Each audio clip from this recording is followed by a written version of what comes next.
மாணவ நண்பர்கள் அனைவருக்கும் வணக்கம். இது உங்கள் பொன்வேல் பாண்டியன் நடப்பு நிகழ்வுகள் ஆசிரியர். இன்றைய வகுப்பில் நம்ம பார்க்க போகிற பகுதி நவம்பர் மாதம் 20 மற்றும் 21ஆம் தேதிக்குரிய தினசரி நடப்பு நிகழ்வுகளின் மொத்த தொகுப்பு. ஆரம்பிக்கலாமா? ஃபர்ஸ்ட் பாயிண்ட் பாருங்க, ஒரு விளையாட்டு செய்தி. தெற்காசிய கூடைப்பந்து இந்தியா சாம்பியன். ஓகேவா? பாருங்க, தெற்காசிய கூடைப்பந்து சாம்பியன்ஷிப் போட்டி வங்கதேச தலைநகர் டாக்காவில் நடைபெற்றது. இதில் இந்தியா, இலங்கை, வங்கதேசம், மாலத்தீவு, நேபாளம் உள்ளிட்ட நாடுகள் பங்கேற்றன. இதில் அதிக புள்ளிகளை பெற்று சாம்பியன் பட்டத்தை வென்ற அணி எது அப்படின்னு பார்த்தீங்கன்னா நம்மளுடைய இந்தியா. சரி, அதிக புள்ளிகளை பெற்று இந்தியா சாம்பியன் பட்டத்தை வென்றுள்ளது. தெற்காசிய கூடைப்பந்து போட்டியில் போட்டி நடைபெற்ற இடம் வங்கதேச தலைநகர் டாக்கா. கூடுதல் தகவல்கள் பாருங்க. இந்திய கூடைப்பந்து அணியின் கேப்டனாக, தலைவராக தற்போது இருப்பவர் யார் அப்படின்னு பார்த்தீங்கன்னா விசேஷ் பிருக்குவன்சி. சரியா, விசேஷ் பிருக்குவன்சி என்பவர் தான் தற்போது இந்திய கூடைப்பந்து அணியின் தலைவராக இருக்கிறாங்க. இது தவிர இந்த தெற்காசிய அளவில் நடைபெற்ற அந்த கூடைப்பந்து போட்டியில் இந்தியா ஆறாவது முறையாக சாம்பியன் பட்டத்தை வென்றுள்ளது. மறந்துடாதீங்க. அடுத்த பாயிண்ட் போகலாம். அடுத்து பார்த்தீங்கன்னா உத்தரப்பிரதேச மாநில செய்தி. உத்தரப்பிரதேச மாநிலம் ஜான்சி மறந்துடாதீங்க. இந்த வாட்டி நிறைய கேள்விகள் அதிலிருந்து வர வாய்ப்பு இருக்குது அடிக்கடி எக்ஸாமில். ஓகேவா? ஏன்னா நிறைய புதிய திட்டங்களை பிரதமர் மோடி அங்கே போயிட்டு ஸ்டார்ட் பண்ணி வச்சாங்க. அதனால கேட்க வாய்ப்பு இருக்குது. பாருங்க, ஜான்சியில் 600 மெகாவாட் மின் உற்பத்தி திறன் கொண்ட ultra mega solar power park. சரி, ultra mega solar power park நிறுவனத்திற்கு பிரதமர் மோடி அடிக்கல் நாட்டினார். எங்கம்மா? ஜான்சியில். ஓகேவா? மாநிலம் உத்தரப்பிரதேசம். மேலும் ஜான்சியில் அட்டல் ஏக்தா பார்க். சரி, அட்டல் ஏக்தா பார்க் என்ற பூங்காவினையும் பிரதமர் மோடி திறந்து வைத்தார். இங்கே லைப்ரரிலாம் இருக்கும் அப்படிங்கிற மாதிரி சொல்லியிருக்காங்க. சரி, நூலகம் உள்பட சில விஷயங்கள் அருமையான முறையில் இருக்குது அப்படிங்கிற மாதிரி சொல்லியிருக்காங்க. அட்டல் ஏக்தா பார்க் அமைந்துள்ள இடம், திறக்கப்பட்டுள்ள இடம் ஜான்சி. இது தவிர உத்தரப்பிரதேசத்தில் பாதுகாப்பு தளவாட தொழிற்பாதைகள் ரூபாய் 400 கோடி மதிப்பிலான திட்டத்திற்கும் பிரதமர் மோடி அடிக்கல் நாட்டினார். இந்த திட்டத்தின் கீழ், இதான் முக்கியம் பாருங்க, இந்த திட்டத்தின் கீழ் பீரங்கி எதிர்ப்பு ஏவுகணைக்கு தேவையான உதிரி பாகங்களை பாரத் டைனமிக்ஸ் லிமிடெட் நிறுவனம் உற்பத்தி செய்து வழங்கும். சரியா? அப்போ அந்த பீரங்கி எதிர்ப்பு ஏவுகணைகளுக்கு தேவையான அந்த ஸ்பேர் பார்ட்ஸ் இருக்கு இல்லையா, உதிரி பாகங்களை யார் தயாரித்து வழங்குறாங்க? பாரத் டைனமிக்ஸ் லிமிடெட் நிறுவனம். இந்த நிகழ்ச்சியில் பங்கேற்ற பிற முக்கிய அதர் பீப்புள்ஸ் யாரெல்லாம் சொல்லி பாருங்க. உத்தரப்பிரதேச மாநிலத்தின் முதல்வராக தற்போது இருக்கும் யோகி ஆதித்யநாத், உத்தரப்பிரதேசத்தின் ஆளுநராக இருக்கும் ஆனந்தி பென் பட்டேல் ஆகியோர் இந்த நிகழ்ச்சிகளில் பங்கேற்றனர். அடுத்து செய்தியில் இடம்பெற்ற ஒரு நபர் பாருங்க, ராஜேஷ் பரிக்கர் ஐநாவிற்கான ஐக்கிய நாடுகள் சபைக்கான இந்திய நிரந்தர தூதுக்குழுவின் முதன்மை செயலாளர் ராஜேஷ் பரிக்கர் ஆவார். ஓகேவா? ஐநாவிற்கான இந்திய நிரந்தர தூதுக்குழுவின் முதன்மை செயலராக இருப்பவர் தான் ராஜேஷ் பரிக்கர். அதே சமயத்தில் ஐநாவிற்கான இந்திய நிரந்தர தூதராக இருப்பவர் யார் அப்படின்னு பார்த்தீங்கன்னா தற்போது TS திருமூர்த்தி. நிரந்தர தூதர் TS திருமூர்த்தி. இங்கே பார்த்துட்டு இருக்கிறது முதன்மை செயலாளர். மறந்துடாதீங்க, கன்ஃபியூஸ் ஆகிடக்கூடாது. ஓகேவா? நெக்ஸ்ட் அடுத்து பார்க்கலாம். நிதி தொழில்நுட்ப ஆட்சி மன்ற குழு பாருங்க, வர்த்தக மேம்பாடு, சந்தைப்படுத்துதல் போன்ற பணிகளை மேற்கொள்ளக்கூடிய நிதி தொழில்நுட்ப பணிகளுக்கான தனி ஆட்சி மன்ற குழு அமைக்கப்பட்டுள்ளது. யாரால் அப்படின்னு பார்த்தீங்கன்னா தமிழக அரசினால். சரி, தமிழக அரசு பார்த்தீங்கன்னா நிதி தொழில்நுட்ப பணிகளுக்கான தனியாக ஒரு ஆட்சி மன்ற குழுவை அமைச்சிருக்கிறாங்க. இதன் தலைவராக யார் இருப்பாங்க அப்படிங்கிற மாதிரி அறிவிச்சிருக்காங்க அப்படின்னு சொல்லி பார்த்தீங்கன்னா தொழில்துறை அமைச்சர். சரியா? தமிழ் மாநிலத்தின் தொழில்துறை அமைச்சராக இருப்பவர் பார்த்தீங்கன்னா அவர் தான் இந்த தனி ஆட்சி மன்ற குழுவின் தலைவராக இருப்பாங்க அப்படிங்கிற மாதிரியும் அறிவிச்சிருக்கிறாங்க. அடுத்து பாருங்க, 3D தொழில்நுட்பத்தில் கண்புரை அறுவை சிகிச்சை. 3D தொழில்நுட்பத்தில் கண்புரை அறுவை சிகிச்சை இந்தியாவிலே முதன்முறையாக, அதான் முக்கியம் பாருங்க, இந்தியாவிலே முதன்முறையாக 3D, அதாவது 3D நமக்கு தெரியும், 3 டைமென்ஷனல், முப்பரிமாணம். சரியா? 3D தொழில்நுட்பத்தில் 3 பேருக்கு கண்புரை அறுவை சிகிச்சை செய்து சென்னை எழும்பூர் அரசு கண் மருத்துவமனை சாதனை படைத்துள்ளது. சரி, இந்தியாவிலே முதன்முறையாக 3D தொழில்நுட்பத்தில் பயன்படுத்தி பார்த்தீங்கன்னா கண்புரை அறுவை சிகிச்சை செஞ்சிருக்கிறாங்க. எங்கே அப்படின்னு பார்த்தீங்கன்னா சென்னை எழும்பூரில் அமைந்துள்ள கண் மருத்துவமனை, அரசு கண் மருத்துவமனை. இது கிட்டத்தட்ட ஆரம்பிக்கப்பட்டு 200 ஆண்டுகளுக்கு மேலாக இருக்குது. ஓகேவா? 200 ஆண்டுகளுக்கு மேலானது தான் இந்த சென்னை எழும்பூர் அரசு கண் மருத்துவமனை. அங்கே தான் பார்த்தீங்கன்னா இந்தியாவிலே முதன்முறையாக 3D தொழில்நுட்பத்தில் கண்புரை அறுவை சிகிச்சை ஒரு 3 பேருக்கு நடத்தப்பட்டுள்ளது. ஓகேவா? இது தவிர மத்திய அரசு வந்து ஏற்கனவே வந்து ஒரு இலக்கு நிர்ணயம் பண்ணியிருந்தாங்க பாருங்க. மத்திய அரசுல நம்மளுடைய தமிழக அரசு 2025ஆம் ஆண்டிற்குள் தமிழகத்தின் கண் பார்வை குறைபாட்டை 0.25% கொண்டு வர இலக்கு நிர்ணயிக்கப்பட்டுள்ளது. ஓகேவா? தமிழக அரசு வந்து ஒரு இலக்கு நிர்ணயம் பண்ணிக்கிறாங்க, மறந்துடாதீங்க. 2025ஆம் ஆண்டுக்குள்ள தமிழகத்தின் கண் பார்வை குறைபாட்டினை எத்தனை சதவீதமாக குறைக்கணுமா? 0.25%. அடுத்து பார்க்கலாம். புதிய வேளாண் சட்டங்கள் ரத்து செய்யப்பட்டது. ஓகேவா? புதிய வேளாண் சட்டங்கள் அதாவது பார்த்தீங்கன்னா ஒரு 3 வேளாண் சட்டங்களை வந்து பார்த்தீங்கன்னா 2020 வந்து பாராளுமன்றத்தில் நிறைவேற்றப்பட்டு குடியரசுத் தலைவரின் ஒப்புதலோடு வந்து சட்டங்களாக இயற்றப்பட்டது ஒரு 3 வேளாண் சட்டங்கள். அந்த 3ஐயும் பார்த்தீங்கன்னா இப்போ ரீசெண்டாக பார்த்தீங்கன்னா விவசாயிகளோட பயங்கரமான எதிர்ப்புக்கு அப்புறம் பார்த்தீங்கன்னா அந்த சட்டங்கள் வந்து தற்போது நவம்பர் 19 சரி குரு நானக் ஜெயந்தின்னு சொல்லுவாங்கல்ல, குரு நானக் ஜெயந்தி, இந்த நவம்பர் 19 அன்று இந்த 3 வேளாண் சட்டங்களும் ரத்து செய்யப்படுவதாக பிரதமர் மோடி அறிவித்துள்ளார். அதுக்கு அடுத்து இனிமே வர்ற அந்த குளிர்கால இந்த பாராளுமன்ற கூட்டத்தொடரின் போது அதற்கான நடைமுறைகள் வந்து மேற்கொள்ளப்படும் அப்படிங்கிற மாதிரி அறிவிச்சிருக்கிறாங்க. பாருங்க, மத்திய அரசு நிறைவேற்றிய 3 வேளாண் சட்டங்களும் திரும்ப பெறப்படுவதாக பிரதமர் மோடி அறிவித்துள்ளார். அந்த 3 சட்டங்கள் எதெல்லாம் அப்படின்னு சொல்லி பார்த்தீங்கன்னா, ஒன்று வந்து அத்தியாவசிய பொருட்கள் திருத்தச் சட்டம் 2020, இரண்டாவது சட்டம் வேளாண்மை உற்பத்தி வர்த்தக மற்றும் வர்த்தக மேம்பாட்டு ஊக்குவித்தல் மற்றும் வசதி சட்டம் 2020, மூன்றாவது சட்டம் விலை உறுதி மற்றும் பண்ணை சேவைகள் சட்டம். சரியா? விலை உறுதி பண்ணை சேவைகள் சட்டம் 2020. இந்த 3 சட்டங்களை தான் பார்த்தீங்கன்னா திரும்ப பெறப்படுவதாக பிரதமர் மோடி அறிவிச்சிருக்கிறார். பாருங்க, இந்த 3 சட்டங்களுக்கும் செப்டம்பர் 27, 2020 அன்று குடியரசுத் தலைவர் ஒப்புதல் வழங்கினார். இந்த நிலையில் இந்த 3 சட்டங்களும் தற்போது ரத்து செய்யப்படுவதாக பிரதமர் மோடி அறிவிச்சிருக்கிறாங்க. சரி, செப்டம்பர் 27, 2020 குடியரசுத் தலைவர் இந்த 3 சட்டங்களுக்கும் ஒப்புதல் வழங்கினார். அதை எடுத்து அது சட்டமாக மாறியது. இப்போ ரீசெண்டாக பார்த்தீங்கன்னா அது வந்து திரும்ப பெறப்படுவதாக பிரதமர் மோடி அறிவிச்சிருக்கிறாங்க. சரியா? அந்த 3 அவசர சட்டங்களையும் சரி இந்த 3 மத்திய அரசு பார்த்தீங்கன்னா இந்த 3 அவசர சட்டங்களையும் பிறப்பித்த நாள் என்னைக்கு அப்படின்னு பார்த்தீங்கன்னா ஜூன் 5, 2020. ஜூன் 5, 2020 மத்திய அரசு வந்து பிறப்பித்தாங்க. ஆனால் குடியரசுத் தலைவரின் ஒப்புதல் பெறப்பட்ட நாள் என்னைக்கு? செப்டம்பர் 27. மறந்துடாதீங்க.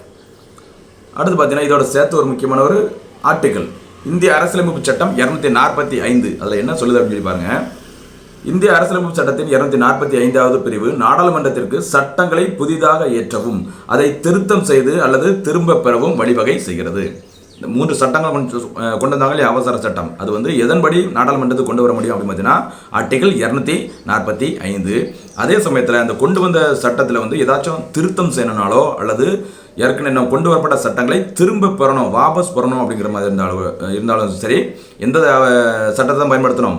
ஆர்டிக்கிள் அல்லது சரத்து 245. மறந்துடாதீங்க, இது எக்ஸாமில் இந்தியன் பாலிட்டியில் சப்ஜெக்ட்ல இருந்து கேட்க வாய்ப்பு இருக்கு. ஆர்டிக்கிள் 245 என்ன சொல்லுது அப்படிங்கிற மாதிரி. அடுத்து பாருங்க, தென்னிந்திய பட்டய கணக்காளர்கள் நிறுவன மாநாடு. தென்னிந்திய பட்டய கணக்காளர்கள் நிறுவனத்தின் 53வது மண்டல மாநாடு நடைபெற்ற இடம் தமிழகத்தில் எங்க அப்படின்னு பார்த்தீங்கன்னா கோயம்புத்தூர். சரியா? கோவையில் 53வது தென்னிந்திய பட்டய கணக்காளர்களின் நிறுவன மண்டல மாநாடு நடைபெற்றுள்ளது. மறந்துடாதீங்க. அடுத்து பாருங்க, இந்திய போலீஸ் ஃபவுண்டேஷன் ஆய்வறிக்கை. இந்திய போலீஸ் ஃபவுண்டேஷன் ஆய்வறிக்கை அதாவது பார்த்தீங்கன்னா காவல்துறையின் செயல்பாடுகள் வச்சுட்டு எந்த மாநிலத்திலிருந்து பார்த்தீங்கன்னா காவல்துறை வந்து சிறப்பாக செயல்படுகிறது அப்படிங்கிற மாதிரி ஒரு ஆய்வறிக்கையை வெளியிட்டிருக்கிறாங்க இந்திய போலீஸ் ஃபவுண்டேஷன். பாருங்க, நாடு முழுவதும் காவல்துறையின் செயல்பாடுகள் குறித்த ஆய்வறிக்கையை இந்திய போலீஸ் ஃபவுண்டேஷன் வெளியிட்டுள்ளது. இதன்படி சிறந்த காவல்துறையின் செயல்பாடுகள் அதில் முதலிடத்தை பெற்றுள்ள மாநிலம் எது அப்படின்னு சொல்லி பார்த்தீங்கன்னா முதலிடத்தை பெற்றுள்ளது ஆந்திரா, 2வது இடத்துல தெலுங்கானா, 3வது இடத்தில் அஸ்ஸாம், 4வது இடத்துல கேரளா. ஓகேவா? நம்ம பக்கத்து மாநிலங்கள் எல்லாமே டாப் 4ல் இருக்கிறாங்க. அஸ்ஸாம் வந்து வடகிழக்கு மாநிலம். சரி, ஆந்திரா நம்பர் 1, தெலுங்கானா 2வது இடம், 3வது அஸ்ஸாம், 4வது இடம் கேரளா. அதே மாதிரி மோசமான காவல்துறை செயல்பாடுகள் உள்ள மாநிலங்கள் பட்டியல், அந்த பட்டியலில் அதாவது பார்த்தீங்கன்னா காவல்துறை செயல்பாடு வந்து ரொம்ப மோசமாக இருக்குது எங்கே அப்படிங்கிற மாதிரி ஒரு லிஸ்ட் கொடுத்துருக்காங்க. பாருங்கள், பீகார், உத்தரப்பிரதேசம், சத்தீஸ்கர், ஜார்க்கண்ட், பஞ்சாப் ஆகிய இடங்களில் பார்த்தீங்கன்னா ஆகிய மாநிலங்களில் மோசமான காவல்துறை செயல்பாடுகள் இருப்பதாக தெரிவிக்கப்பட்டுள்ளது. சிறப்பான செயல்பாடுல நம்பர் 1 எது? ஆந்திரா காவல்துறை. அடுத்து பாருங்க, சக்தி எலக்ட்ரானிக் போர்முறை கருவி. அதோட பயன் என்னன்னு சொல்லி பாருங்க. எதிரி நாட்டு ரேடார்களை துல்லியமாக கண்காணித்து அவற்றை செயலிழக்க செய்யும் வகையிலான சக்தி என்ற பெயரிலான எலக்ட்ரானிக் போர்முறை கருவியை டிஆர்டிவி அண்மையில் வடிவமைத்தது. சரியா பார்த்துக்கோங்க. சக்தி அப்படிங்கிறது ஒரு போர்முறை கருவி, எலக்ட்ரானிக் போர்முறை கருவி. அதோட பயன் என்ன அப்படின்னு சொல்லி பார்த்தீங்கன்னா, எதிரி நாட்டு ரேடார்களை துல்லியமாக கண்காணித்து அவற்றை செயலிழக்க செய்யும் வகையிலானது. ஓகேவா, இது சக்தி. அதை வடிவமைத்தது டிஆர்டிஓ. ஆனால் அதை தற்போது தயாரித்து வருவது யார் அப்படின்னு பார்த்தீங்கன்னா, பாரத் எலக்ட்ரானிக்ஸ் நிறுவனம். சரியா, பாரத் எலக்ட்ரானிக்ஸ் நிறுவனம் இந்த சக்தி கருவிகளை தயாரித்து வருகிறது.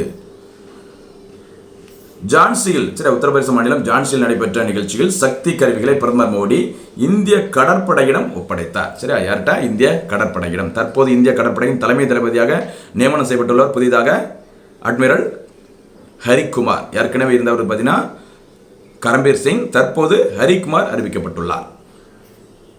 நெக்ஸ்ட் அடுத்து பாருங்க, காவல்துறை தலைவர்கள் மாநாடு 2021. சரியா, டிஜிபி. ஓகேவா, மத்திய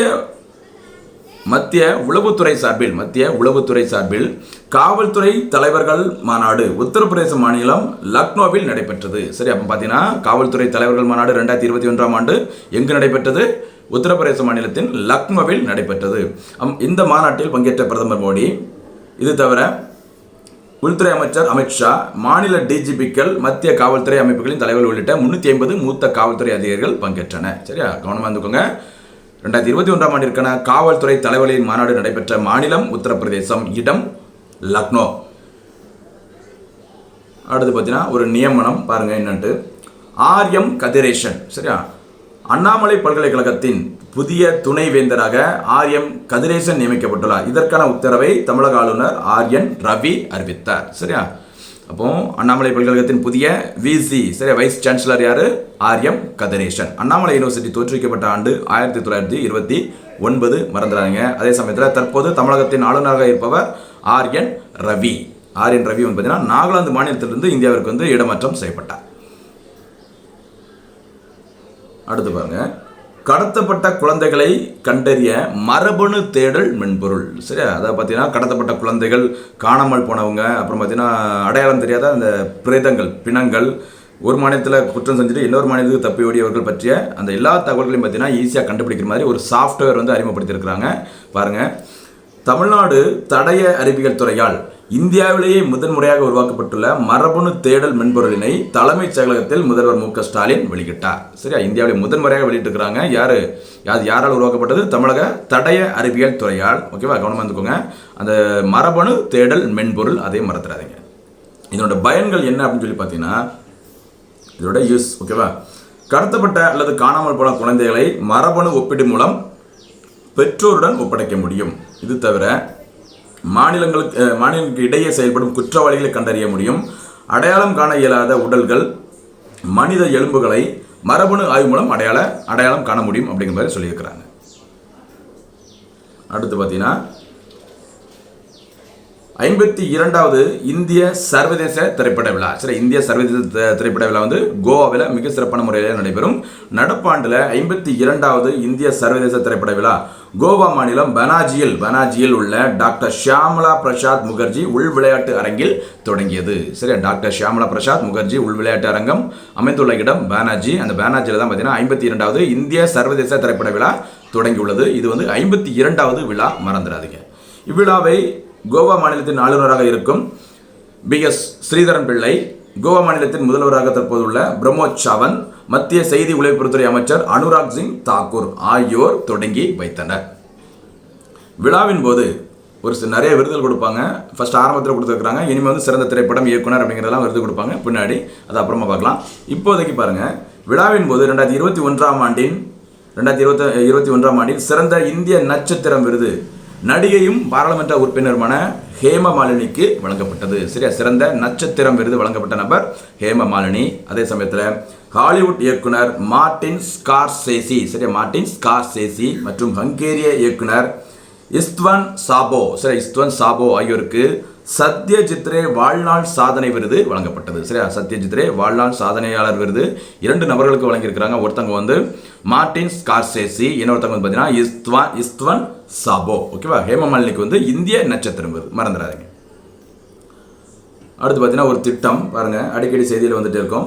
பிரதமரின் கிராமப்புற வீட்டு வசதி திட்டம். இந்த திட்டம் தொடங்கப்பட்ட நாள் நவம்பர் 20, 2016. ஓகேவா, கிட்டத்தட்ட பார்த்துக்கோங்க, 2016 ஆரம்பிச்சிருக்கிறாங்க, நவம்பர் 20ஆம் தேதி.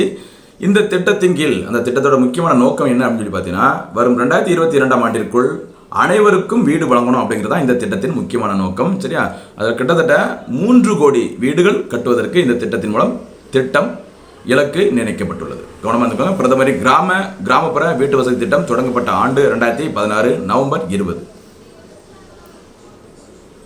அடுத்து பாருங்க, ஒரு காவல் நிலையம் நியூஸ்ல வந்திருக்குது, என்னன்னு சொல்லி பாருங்க. தொட்டியம் காவல் நிலையம். சரியா, தொட்டியம் காவல் நிலையம் அமைந்துள்ள இடம் திருச்சி. பாருங்க, மத்திய உள்துறை அமைச்சகம் வெளியிட்டுள்ள இந்திய அளவிலான 10 சிறந்த காவல் நிலையங்களின் பட்டியலில் திருச்சியில் உள்ள தொட்டியம் காவல் நிலையம் 8ஆம் இடத்தை பெற்றுள்ளது. சரியா, பார்த்தீங்கன்னா தொட்டியம் காவல் நிலையம் இந்திய அளவில் இருக்கிற 10 சிறந்த காவல் நிலையங்களின் பட்டியலில் 8வது இடத்தை பெற்றுள்ளது. இந்த தரவரிசையை வெளியிட்டது மத்திய உள்துறை அமைச்சகம். உள்துறை அமைச்சராக இருப்பவர் தற்போது அமித்ஷா அவர்கள். ஓகேவா, அடுத்து பார்க்கலாம்.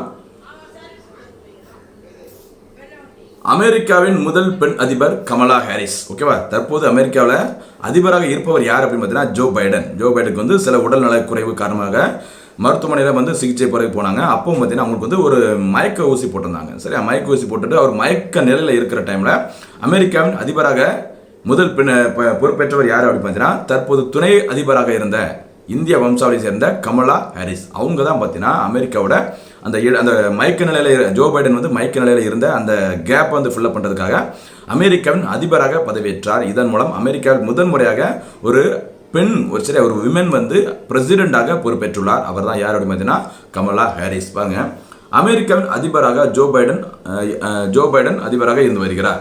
இந்த நிலையில் அவருக்கு மருத்துவ பரிசோதனைக்காக மயக்க மருந்து கொடுக்கப்பட்டது. இந்த சூழ்நிலையில் ஜோ பைடன் நினைவு திரும்பும் வரை சுமார் 85 நிமிடங்களுக்கு அமெரிக்காவின் அதிபராக கமலா ஹாரிஸ் பொறுப்பேற்றார். இதன் மூலம் அமெரிக்க அதிபர் பொறுப்பை ஏற்ற முதல் பெண் என்ற பெருமையும் கமலா ஹாரிஸ் பெற்றுள்ளார். சரி, கமலா ஹாரிஸ் இந்திய வம்சாவளியை சேர்ந்தவங்க. ஓகேவா, பாருங்க, இவரது தாயார் கமலா ஹாரிஸின் தாயார் ஷியாமலா கோபாலன் தமிழகத்தை சேர்ந்தவர் ஆவார். ஓகேவா, கவனமாக இருந்துக்கோங்க. அமெரிக்காவின் தற்போது அதிபராக இருப்பவர் யார் அப்படின்னு பார்த்தீங்கன்னா ஜோ பைடன் தான். ஆனால் ஒரு 85 நிமிடங்களுக்கு மட்டுமே அமெரிக்காவின் அதிபராக இருந்தவர் கமலா ஹாரிஸ். ஓகேவா, இவங்க 2 பேருமே பார்த்தீங்கன்னா ஜனநாயக கட்சியை சேர்ந்தவங்க. அடுத்து உலக மரபு சின்னங்கள் வார விழா. உலக மரபு சின்னங்கள் வார விழா நவம்பர் 19 முதல் நவம்பர் 25 வரை கொண்டாடப்பட்டது. சரி, கொண்டாடப்பட்டு வருகிறது, என்ன நடந்துட்டு இருக்குது. ஓகேவா, நவம்பர் 19 முதல் 25 வரை உலக மரபு சின்னங்கள் வார விழா கொண்டாடப்பட்டு வருகிறது. தற்போது இந்திய தொல்லியல் துறையினால் அதிகபட்சமாக உத்தரப்பிரதேசத்தில் 745 இடங்கள் 745 இடங்கள் பாதுகாக்கப்பட்ட நினைவு சின்னங்களாக அறிவிக்கப்பட்டுள்ளது. இந்தியாவிலே அதிகப்படியான பாதுகாக்கப்பட்ட நினைவு சின்னங்கள் அமைந்துள்ள மாநிலம் உத்தரப்பிரதேசம். மொத்த எண்ணிக்கை 745. சரி, 745. இது தவிர இதெல்லாம் எல்லாமே பார்த்தீங்கன்னா மக்களே கூடுதல் தகவல்கள் கவனமாக இருந்துக்கோங்க. இது தவிர யுனெஸ்கோவின் உலக பாரம்பரிய பட்டியலில் இந்தியாவின் 40 இடங்கள் இடம்பெற்றுள்ளன. சரியா, ரீசனாக பார்த்தீங்கன்னா தெலுங்கானா மாநிலத்தை சேர்ந்த ராமப்பா கோவில் கடைசியாக சேர்த்திருந்தாங்க. மொத்தம் 40 இடங்கள் யுனெஸ்கோவின் உலக பாரம்பரிய பட்டியலில் இடம்பெற்றுள்ளது. ஓகேவா, இந்தியாவில் அதிகபட்சமாக மகாராஷ்டிரா மாநிலத்தில் 5 இடங்கள் யுனெஸ்கோவின் பாரம்பரிய பட்டியலில் இடம்பெற்றுள்ளன. அந்த 40 இடங்கள்ல 5 இடங்கள் எங்கே தான் இருக்குது? மகாராஷ்டிரா மாநிலத்தில். அதே சமயத்தில் பாதுகாக்கப்பட்ட நினைவு சின்னங்கள் பட்டியலில் அதிகப்படியாக உள்ள மாநிலம் எது? உத்தரப்பிரதேசம். இங்கே பார்த்தீங்கன்னா யுனைடெட் நேஷனோட பாரம்பரிய பட்டியல், யுனெஸ்கோ ஹெரிட்டேஜ் லிஸ்ட்னு சொல்லுவாங்க. அதில் 5 இடங்களை பெற்று அதிகப்படியான அந்த யுனெஸ்கோ பாரம்பரிய பட்டியலை கொண்டுள்ள மாநிலம் என்ற பெருமையை மகாராஷ்டிரா பெற்றுள்ளது. அடுத்து ஒரு பொருளாதார செய்தி. இந்தியாவின் பொருளாதார வளர்ச்சி 9.5%. இந்திய ரிசர்வ் வங்கி கணிப்பு. பாருங்க, நடப்பு நிதியாண்டு அப்படிங்கிறது ஏப்ரல் 1 முதல் மார்ச் 31 வரை. சரியா, நடப்பு நிதியாண்டில் இந்தியாவின் பொருளாதார வளர்ச்சி 9.5% இலக்கிலை 9.5% இருக்கும் என்று இந்திய ரிசர்வ் வங்கி மதிப்பீடு செஞ்சிருக்கிறாங்க. ஓகேவா, ஏற்கனவே IMF இன்டர்நேஷனல் மானிட்டரி ஃபண்டும் அவங்களும் இதே தான் சொல்லியிருந்தாங்க. நடப்பு நிதியாண்டில் இந்தியாவின் பொருளாதார வளர்ச்சி 9.5% இருக்குன்னு சொல்லியிருக்கிறாங்க. ரீசெண்டாக இந்திய ரிசர்வ் வங்கியும் அதுதான் சொல்லியிருக்கிறாங்க. தற்போது இந்திய ரிசர்வ் வங்கியின் தலைவராக இருப்பவர், கவர்னராக இருப்பவர் சக்தி காந்த தாஸ். அடுத்து பாருங்க, குஜராத்தின் சர்வதேச நிதி தொழில்நுட்ப நகரம், அது வந்து ஷார்ட்டா வந்து கிஃப்ட்னு சொல்லுவாங்க. Sir Gujarat international finance tech city, Gujarat international finance tech city அப்படின்னு சொல்லுவாங்க. ஷார்ட்டா வந்து கிஃப்ட் அப்படின்னு சொல்லுவாங்க. பாருங்க, குஜராத் தலைநகர் காந்தி நகரில் சர்வதேச நிதி தொழில்நுட்ப நகரம் என்ற பெயரில் மத்திய வர்த்தக மாவட்டம் கட்டமைக்கப்பட்டு வருகிறது. இதை வந்து பார்த்தீங்கன்னா சமீபத்தில் நிதி அமைச்சர் நிர்மலா சீதாராமன் அவர்கள் வந்து பார்வையிட்டு வராங்க. ஓகேவா, பார்த்தீங்கன்னா மத்திய வர்த்தக மாவட்டம் குஜராத்தில் அமைக்கப்பட்டு வருகிறது. எங்கே அப்படின்னு பார்த்தீங்கன்னா காந்தி நகர். ஓகேவா, அது என்ன சொல்றாங்க அப்படின்னு பார்த்தீங்கன்னா சர்வதேச நிதி தொழில்நுட்ப நகரம், அதை வந்து ஷார்ட்டா கிஃப்ட் அப்படின்னு சொல்றாங்க, GIFT. அடுத்து பார்த்தீங்கன்னா ஒரு முக்கியமான செய்தி பாருங்க, 7வது தூய்மை மதிப்பீடு விருது 2021 ஸ்வச் சர்வேக்ஷன் 2021. சரியா, 7வது தூய்மை மதிப்பீடு விருது 2020-21 மத்திய வீட்டு வசதி நகர்ப்புற விவகாரங்கள் துறை சார்பில் தூய்மை அமுத பெருவிழா டெல்லியில் உள்ள விஞ்ஞான் பவனில் நடைபெற்றது. சரியா, மத்திய வீட்டு வசதி மற்றும் நகர்ப்புற விவகாரங்கள் துறை சார்பில் தூய்மை அமுத பெருவிழா நடைபெற்ற இடம் டெல்லியில் உள்ள விஞ்ஞான் பவனி. சரியா, அப்போது விழாவில் பங்கேற்ற குடியரசுத் தலைவர் ராம்நாத் கோவிந்த் வந்து பங்கேற்று 2021 ஆண்டிற்கான தூய்மை மதிப்பீட்டு, அதாவது ஸ்வச் சர்வேக்ஷன் விருதுகளை வழங்கி கௌரவித்தார். சரி, தூய்மையான மாநிலங்கள், நகரங்கள், நகராட்சிகள், மாநகராட்சிகள் அப்படிங்கிற விருதுகளை வந்து வழங்கியிருக்கிறாங்க. என்னென்ன விருதுகள் அப்படிங்கிறத நம்ம பார்க்கலாம். சரியா, 10 லட்சத்திற்கும் அதிகமான மக்கள் தொகை கொண்ட நகரங்கள் பட்டியலில் முதலிடத்தை பெற்றுள்ளது எது அப்படின்னு பார்த்தீங்கன்னா தூய்மையான நகரங்கள் பட்டியலில் முதலிடத்தை பெற்றுள்ளது இந்தூர். ஓகேவா, இந்தூர் முதலிடத்தை பெற்றுள்ளது. 2வது இடத்தை சூரத்தும், 3வது இடத்தை விஜயவாடா, 4வது இடத்தில் நவி மும்பையும் பெற்றுள்ளது. சரி, அப்போ இந்தியாவில் தூய்மையான நகரம் என்ற பெருமை பெற்றுள்ளது. அதாவது 10 லட்சத்திற்கும் அதிக மக்கள் தொகை கொண்ட நகரங்கள் பட்டியலில் முதலிடத்தை பெற்றுள்ளது இந்தூர். ஓகேவா, இந்த இந்தூர் பார்த்தீங்கன்னா தொடர்ந்து 5வது முறையாக பார்த்தீங்கன்னா டாப்ல இருக்கிறாங்க. ஓகேவா, இதை பொறுத்த முறை மத்திய பிரதேசத்தில் உள்ள இந்தூர் நகரம் தொடர்ந்து 5வது முறையாக நாட்டிலேயே சிறந்த நகரமாக தேர்ந்தெடுக்கப்பட்டுள்ளது. மாநில தலைநகரங்களில் சிறந்த முன்னோடி முயற்சிக்கான விருதினை சென்னை மாநகராட்சி பெற்றுள்ளது. சரி, ஒரு மாநிலத்தின் தலைநகரங்களில் சிறந்த முன்னோடி முயற்சிக்கான விருதை பெற்றுள்ளது சென்னை மாநகராட்சி, மறந்துடாதீங்க. அடுத்து பாருங்க, 25,000 மக்கள் தொகை குறைவான நகரங்கள் பிரிவில் வைத்தீஸ்வரன் பேரூராட்சிக்கு, சரியா, மயிலாடுதுறை மாவட்டத்தை சேர்ந்த வைத்தீஸ்வரன் கோவில் பேரூராட்சிக்கு தென்னிந்தியாவின் சிறந்த தனித்திறன் செயல்பாட்டு நகரம், தமிழகத்தின் தூய்மையான நகரங்கள் பிரிவில் முதலிடத்தை ஆகிய விருதுகள் வழங்கப்பட்டுள்ளது. மறந்துடாதீங்க, 25,000 மக்கள் தொகை குறைவான நகரங்கள் பிரிவில் வைத்தீஸ்வரன் கோவில் பேரூராட்சிக்கு தென்னிந்தியாவின் சிறந்த தனித்திறன் செயல்பாட்டு நகரம், தமிழகத்தின் தூய்மையான நகரங்களில் முதலிடம் ஆகிய விருதுகள் வழங்கப்பட்டுள்ளது. இந்த வைத்தீஸ்வரன் கோவில் பேரூராட்சி அமைந்துள்ள மாவட்டம் மயிலாடுதுறை. அப்புறம் பாருங்க, தூய்மையான மாநிலத்திற்கான விருதை சத்தீஸ்கர் மாநில முதல்வர் பூபேஷ் பாகல் பெற்றுக்கொண்டார். சரி, அப்ப இந்தியாவிலே சிறந்த தூய்மையான மாநிலம் என்ற விருதை பெற்றுள்ள மாநிலம் சத்தீஸ்கர். அந்த மாநிலத்தின் முதல்வராக தற்போது இருப்பவர் பூபேஷ் பாகல். சரியா, இது வந்து இந்த சத்தீஸ்கர் மாநிலம் பார்த்தீங்கன்னா தொடர்ந்து 3வது முறையாக இந்த விருதினை பெற்றுள்ளது. அடுத்து பார்த்தீங்கன்னா வாரணாசி சிறந்த தூய்மையான கங்கை விருதினை பெற்றுள்ளது. சரி, கங்கை விருதினை பெற்றுள்ளது. அதாவது கங்கை சுற்றி இருக்கிற நகரங்களில் சிறந்த தூய்மையான நகரம் என்ற ஒரு லிஸ்ட் வந்து தனியாக ஒரு விருது கொடுக்குறாங்க. இந்த விருதினை வென்றது யார் அப்படின்னு பார்த்தீங்கன்னா பிரதமர் நரேந்திர மோடியின் பாராளுமன்ற தொகுதியான வாரணாசி. ஓகேவா, இது தவிர 1 லட்சத்திற்கும் குறைவான மக்கள் தொகை கொண்ட நகரங்களில் மகாராஷ்டிரின் விட்டா, லோனாவாலா, ஷாஸ்வத் ஆகிய நகரங்கள் முதல் 3 இடங்களை பெற்றுள்ளன. சரி, 1 லட்சத்திற்கும் குறைவான மக்கள் தொகை கொண்ட நகரங்கள் பட்டியலில் முதல் 3 இடங்களையும் பார்த்தீங்கன்னா பெற்றது யார் அப்படின்னு பார்த்தீங்கன்னா மகாராஷ்டிராவை சேர்ந்த நகரங்கள். ஒன்று வந்து விட்டா, அடுத்து லோனாவாலா, இன்னொன்று பார்த்தீங்கன்னா ஷாஸ்வத்.